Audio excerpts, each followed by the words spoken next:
Hello, my name is Dr. George Mochocki, and welcome to Lesson 3, or if you just found me on YouTube, Entrepreneurship, New Ventures, and Business Ownership. You're taking me in an online class, face-to-face, or a hybrid class, and we're covering a forming business. All right, so let's get to it. We already had a lot of this discussion. You've utilized the publisher software, you read the book, and this is going to be a real quick. I'm trying to keep this under a half an hour. I'm just going to a quick overview using my mind maps that I provided to you, or ask your instructor to provide them to you. I'm going to go through this. I'm going to open them up. I may not cover every area, but you could stop to the YouTube and see the information that I added on. Because if you look at this here, whatever there's a plus, there's more information. All right, and this is a big chapter. So if I'm looking at this from a perspective, whether I'm a small business, a hot dog stand, like a hot dog cart I'm pushing around, or I'm a large business, I basically have to come up with new ideas. So what's the difference between an entrepreneur and a small business owner? Remember we talked last time, a small business owner is basically an individual who buys another business, and he or she's just taking on the same mission statement, maybe doing some tweaking and going forward as a small business owner.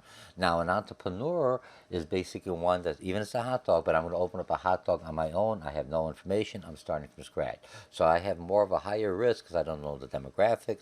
I don't understand my customer. I don't know how to price. I'm not sure how the logistics chain works. I'm learning all that. But I have to understand that. So this is where it's coming. Now, a business, we're already stable, but my demographics changes, or my market has been saturated so much I can't sell anymore. I got to find a new market for my product, or a new feature added to my product that will open up. So now I'm an entrepreneur.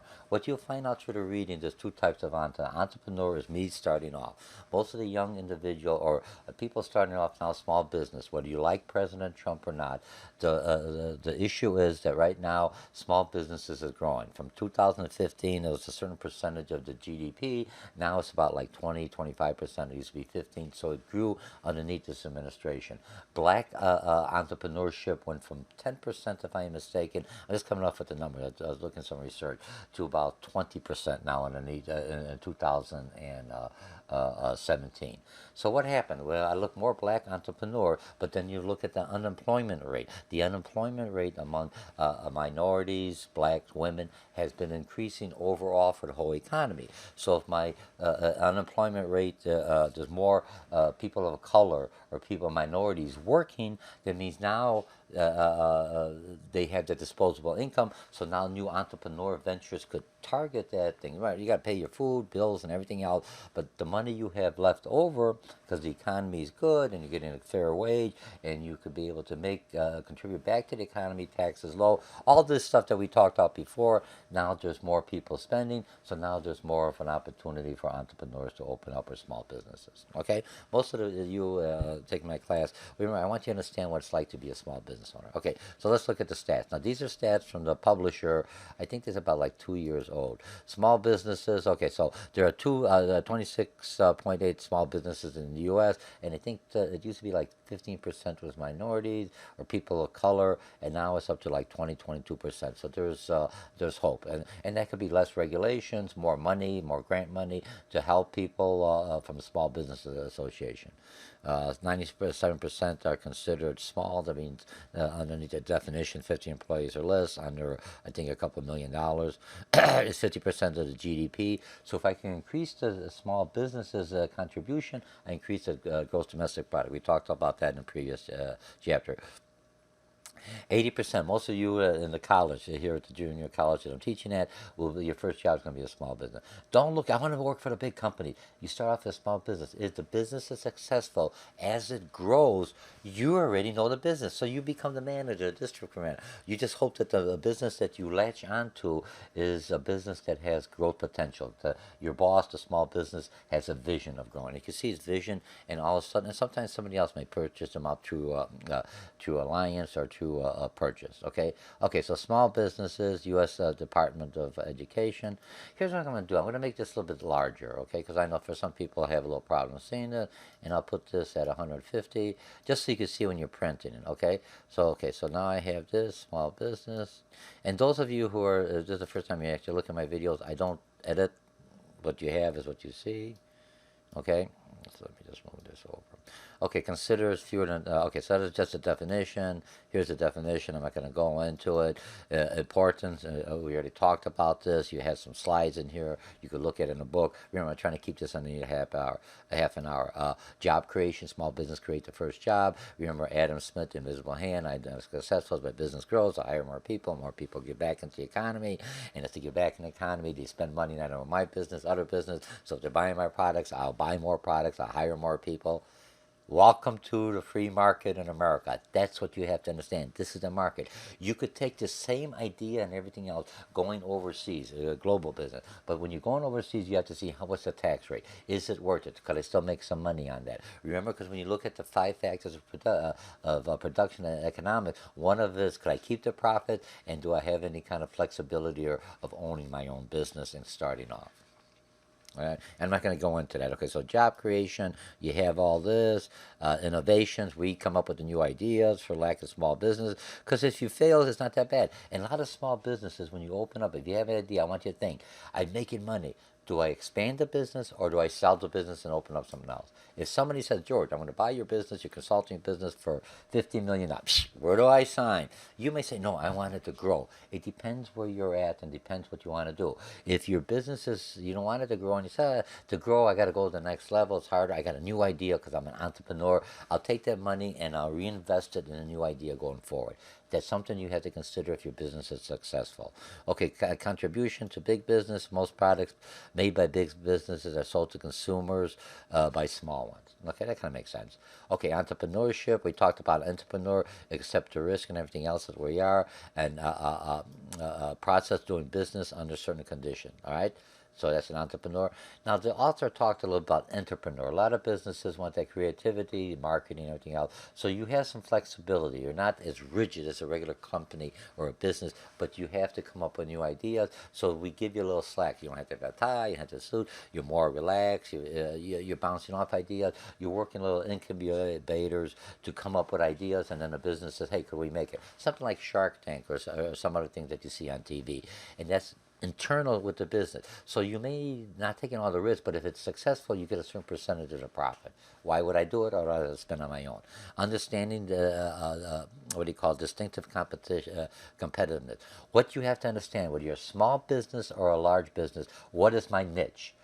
Established market. So you see what's out there. You're looking what makes me different than everybody else. What makes Burger King different than Wendy's? What makes Wendy's different than McDonald's? They got the Big Macs. They got the Wendy's shakes, for lack of a better word. They've got Burger King.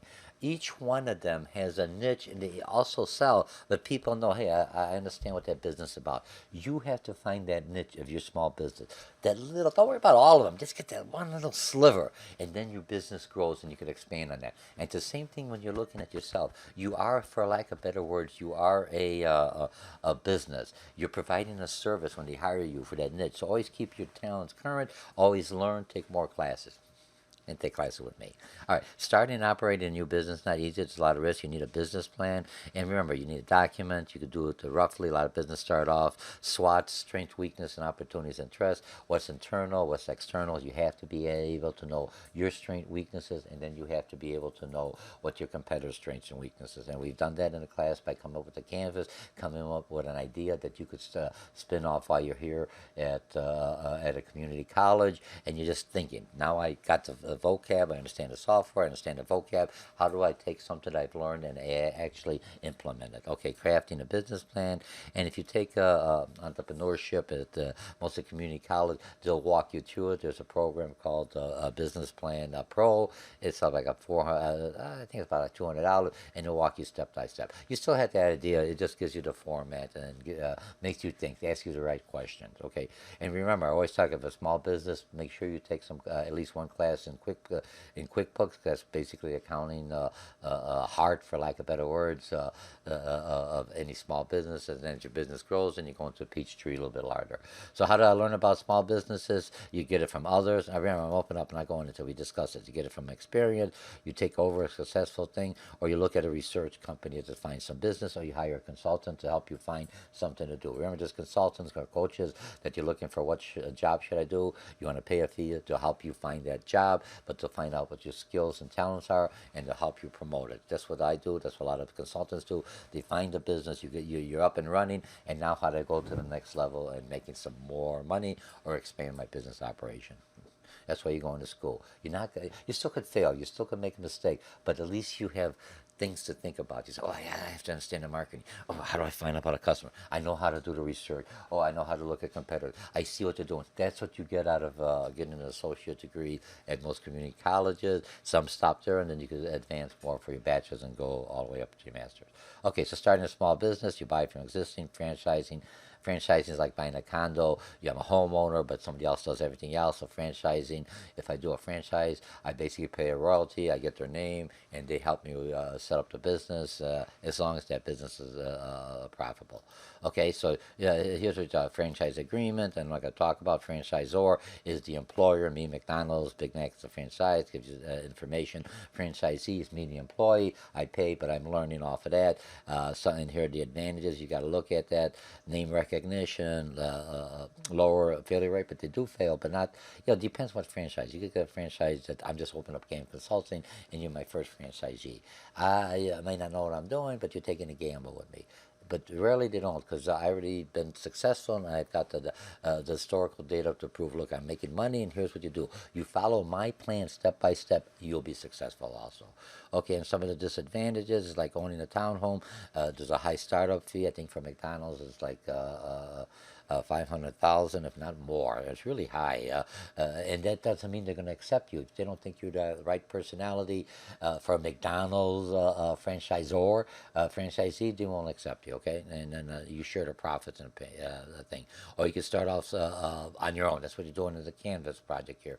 Who are my customers? How much will they spend? What's my product? I do something with a fashion in one of the community colleges, and they've got the idea, but you can't sell that thing unless you're one of a kind. But if you want to mass produce it, you gotta. It helps you reduce the cost because now you're more in tune. You know how to do it. The first time it takes you 5 hours, second time it takes you 4 hours, third time, after you finally figured out, you could probably produce some garments, everything else within 20 minutes by hand, or you contract out outside, outsource it to overseas, or other companies here that'll do put it all together for you because they make it less than you. Remember we talked about comparative advantages, global, it pertains the same way here in the business.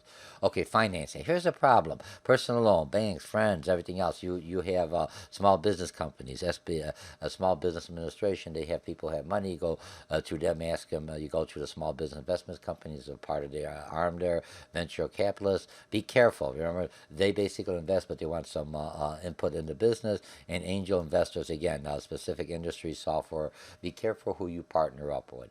Some of it will take advantage of you. Some are fair, and you have to look at it. Right now, if no one's going to give me a loan, I'll take it, and I learn from that, and hopefully things work out for me. Always think positive. Always think positive. And if things don't go right, I'll never open a business. Don't worry about it. We all make mistakes. Okay, here I don't do this. I don't invest here. Maybe I do some crowdfunding. Maybe I do start off small. That's what I'm trying to do with the Canvas. Start off small, and then or social media. Sell something because I got a following. I can sell my shirts or T-shirts or some kind of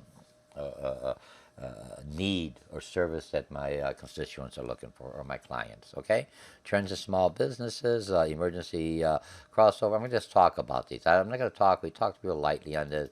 A new way people opt to have big opportunities for minorities. Remember, there's money for that. If I'm a minority, if there's people say I don't want that money because it's for minority, it's not like welfare or assistance money. It's seed money. Look at it this way. If they had money to help the little white Polish person like me, I'm the first one in line there. I'll get that money. And remember, because as your business succeeds and you do better, you're hiring people, you get taxed more. The government will get their money back. But they had to plant the seeds. That's why when you look at different businesses, whether I'm a small corporation, S corporation, we're going to get into it, LLC, the whole thing that makes a difference in that is that I limit my liability. My liability has been reduced, okay? Global opportunities. Maybe look at the global opportunities. Another way, just e-commerce opens that up. And reason for failure: managerial incompetency or inexperience. I know everything. I don't want to listen to things. I'm managing an employee. That's a big one. Hiring, firing them. I got the idea, but now I'm really a manager, and that's whether I'm a business owner or I'm a department head. That is basically something that you have to learn with people skill. All people don't have the same vision like you do. And look at how it is to manage a country. I got Democrats, I got Republicans, I got Socialists, I got Communists, I got all the different parties, and now I'm the president of this country. Jeez. I don't know if I want to be in that situation. I don't care who the heck it is, all right? But it's a lot of stressful. No different than business. But after a while, the more you manage, the more you know, the more you talk to, look at your competition, the more you're networking, the more you go to school, the more you see other businesses, you could do very well. Then after a while, now I know, now I know. Look how good you are as a student now. You learned so much in grade school, in high school, and now you're in college, and you go further on in a business. You're taking some classes. You'll do well. Okay, neglect. Neglect is basically you're just doing it part time. You're not doing it, spending your time on it. It's like a hobby. Some people start off that way. Fine, you're not making a profitability, but you got to put your commitment into it. I quit my job and I finally open up. You see a lot of people on social media. They're doing this, and now they got their podcast and you got their following. You contribute on PayPal or Patreon or some of the other sites, and then they're doing well. We control system. Basically, you don't have any system. It's you. It's okay as long as you're running it. As your business expands, you have to have checks and balances. You have to have some kind of procedures. That's where consultants or people come in. That's why you come back to school to put you up to the next level, to break up your business, how you organize your business, how do what I outsource and what do I keep internally. And it's insufficient capital. Look, you may not have enough money. Don't, if your business is expanding too fast, you got to slow it down because you got to take out too much loan. Could it be just a trend, or is it a long-term potential of business? See how much more we got here. Holy mackerel, we got a lot here. Okay, reason for success, and I'm all over here, is basically hard drive, same thing like a manager. I got motivated, I focus, things don't work right, I pick up, I shake myself up, I feel bad, but I know what I got to go move forward. Market demand for a product. You have to know your market, you have to know your customers. What do they want? If they don't want this, find something else or find another market. Don't try to force something they don't want. You have to say, hey, there's a need. And usually something that you found out, hey, I need a need for this product. Maybe other people may have a need, and now I could sell that idea, patent it, and that's what you'll learn through school, taking other classes. Not only mine. Mine is just a quick overview about business, a different aspect. Managerial competence. Okay, so I have to go to hard work. You got this. You got managerial confidence. Remember, stop it, read it on your own. We talked about this in class. Acquire competence, training, sole proprietorship. Right, this is the most common owned businesses, but the most riskier, most common. Okay, advantages. I don't have to listen to anybody. Simple tasks, disadvantages. Limited finances, limited growth, limited life span. People working for a small business, a sole proprietor, they understand if I pass away, they're out of a job. I'm only as big as maybe I bring them as a partner, but I understand that risk. I'm working there, so I'm trying to learn as much as I can, make my connections, because I could switch over maybe to a larger business, or I take over the business that I'm working. That's where I get my experience from. Okay, and then I bring in a partner. As my business grows, I'm looking at two or more people. Again, here's everything else on here. Advantages. It's like a marriage or big people list. So make sure you select the right partner, because some partners want to grow, some partners want to be stagnant, some partners are spenders, some partners ain't visionaries, some partners are always negative. Customer, you have to select them just like you do for a marriage or a relationship with your significant others. Okay, how do I bring two people together and work? I got to have some kind of contractual agreements. We have to understand, or get someone to move in with you to offset your rent. How do I bring a partner to help me pay off some of the bills? I'm an accountant. I need someone with sales. I'm a salesperson. I need someone with financial. I'm sales on that or engineer. I need someone who does the manufacturing aspect, or someone that knows the logistics. So when I'm bringing a partner, it's strategically bringing a partner that helps the business grow. Same thing with a relationship. Okay, and maybe not marriage or your significant other, you love the person, you take them for the false. But a partner, you try to be a little more selective. Okay, so you got your disadvantages. Make sure you know the difference between a general partner. He or she does the managing, everything else. A limited partner, all they do is do investments. They're not involved in any of the management or any of the finances. Okay, and then the Uniform Partnership Act. If you're going to say I'm a limited partner because I'm losing money and I'm switching from a general to limit, you can't do that. You're basically liable for everything else. Okay, now cooperative. Cooperative, if you look at a lot of the schools, you got a cooperative, Market Day or something else. Businesses own, Ace Hardware, True value, who will use it, producers and everything else. There's a Woodland, there's a new store, it's a cooperative owned by the employees, for lack of a better word, worldwide, democratically controlled. Okay, family affair. Most businesses start off this way. Clarify expectation between family members. It's hard to file, fire your wife or your loved one. Make sure boundaries. Make sure you communicate. I'm the boss here. When I'm home, still your dad. I'm your significant other. But at work, I take this title. And that's the whole thing. Remember, you got to separate family life from your business life. Now, here's what you have to look at. The person you love, your significant other, I don't care who he or she is, would you be able to work that person 24/7 for the next 20 years together? So I work with them at work, I go home, back and forth. Some people do, some people don't. They want to split it off. I want to hire family members, or I hire them, it may not work. Or in a lot of families that work together, clients that do work together, they have a thing. At work, you're the boss, I'm the worker, or vice versa, whatever roles you decide, whoever's got the skill set for that. But at home, we push our work. We don't talk about work. We're a family, everything, or we have family time, and work is not part of that scenario. You have certain times that you do family time. It's workable, and you have to be able to handle that person or be with that person 24/7. I'm not saying it's good for me. You know what I mean? Remember, there's family, people that love you, supposedly, or you have a closer tie to. Okay, so here we go. Three types of comparative summaries, right? Table one, I've got that. I'm going to go on there. Charts, you got a C corporation.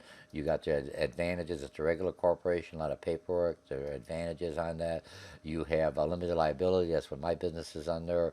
And it basically is raising large capitals, limited liability, LLC, sorry, just a limited liability of a C corporation because I'm a stockholder. I only lose the value of the stocks. They don't come after my personal asset.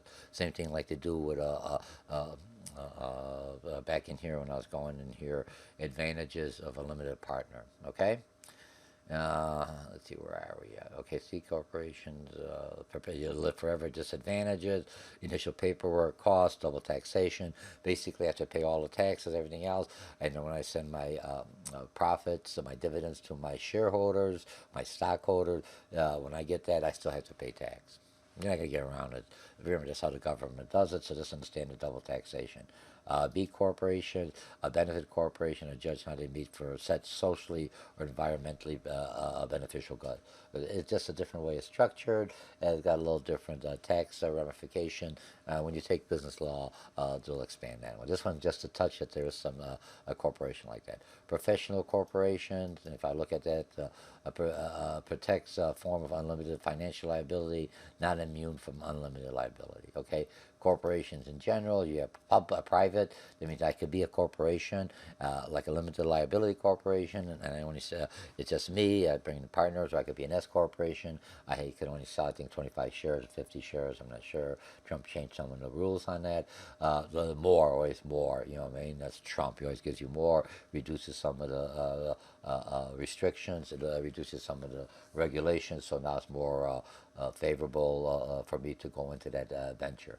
Okay, so I keep it to myself. I can sell stocks and everything else, but it's not public. When you look at the larger ones, when I do public, they're at New York Stock Exchange and NASDAQ Stock Exchange, and these are basically stock exchanges out there that I can sell my shares, or you want to become an owner within my organization.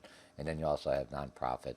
They're basically set up the same way, only instead of the money dividends going back to shareholders, that money goes back into, for lack of a, to help the cause. Okay, Chapter S are basically no more than 100 shares. They're like a smaller corporations. I could either one class of stocks. S corporations, benefits and laws. So I mean, not if I default, I can't open it up again for 5 years. That's just so people don't work the system, because I'm being sued, and I get out of there and open another business similar underneath another S corporation name, and no double taxation. I could either do a private or unprivate. It depends how I tax. I could do as a corporation. I could do as an individual. Okay, LLC. That's what I do that, and I basically do this. Set up my business, so I'm only liable. The corporation liable. They don't come after my personal assets. Limited liability, choice of taxation, flexible ownership rules, operating No stocks. No stocks to bring people in. Lifespan as long as I'm alive. Few incentive taxes and paperwork. Those are my advantages. Types of mergers. You have vertical mergers. Basically, you have this in here. I'm going real quickly because I'm going to be over my half an hour. Leverage buyout. Basically, when I do a leverage buyout, I buy enough stocks and everything else, and I change the board of directors because I have the control of the shares. Foreign investors into companies, acquisitions. Again, one company purchased the properties like America, but it's a friendly acquisition. All right, so I've got it. I covered. Look, I know there's for a lot of information. For some of you, you're going, "Oh my God, he's talking so fast." Most of you, you'll turn off the volume and go through the steps, read it, write it, and then you'll know it from the book, the lecture, and everything else. This is a quick overview. So we've learned a lot in this class. I'm ending this. Let me see. Let me just bring it back in here. Expand. Level 1. All right. So everything's in here. We're doing good. Good. We covered all this information. Welcome to the class, and next we'll see what happens in the next lesson. Remember, this is just a quick overview. If you haven't read the book or anything else, sign up for a class. But now you're at least beginning to think, hey, what do I need to do for open up? The biggest thing in this whole thing, entrepreneurship and everything else, is idea is to protect you from liability. You don't want unlimited liability. You want limited liability. So you become an S corporation, an LLC, or a corporation. Most people start off as a partnership and a sole proprietor. But if I don't have enough insurance, I'm being sued, they could come after my personal asset. By being an LLC, an S corporation, and some of the other ones we talked about, you basically limit your liability to that business. They can only sue the business unless you're taking your personal asset and you're using it as a collateral underneath this. You'll learn that later on in finance. All right. Again, my name is Dr. George Mochocki. Enjoyed having you in class. Enjoyed you looking at this. Follow. I'm trying to update my introduction to business slide, so they're more current, going on, what's happening on with this new administration. And again, I'll talk to you later. Let's see how many minutes I got. I'm always surprised. How long did I do this one? 20. I need a half an hour. They'll be happy with me. All right.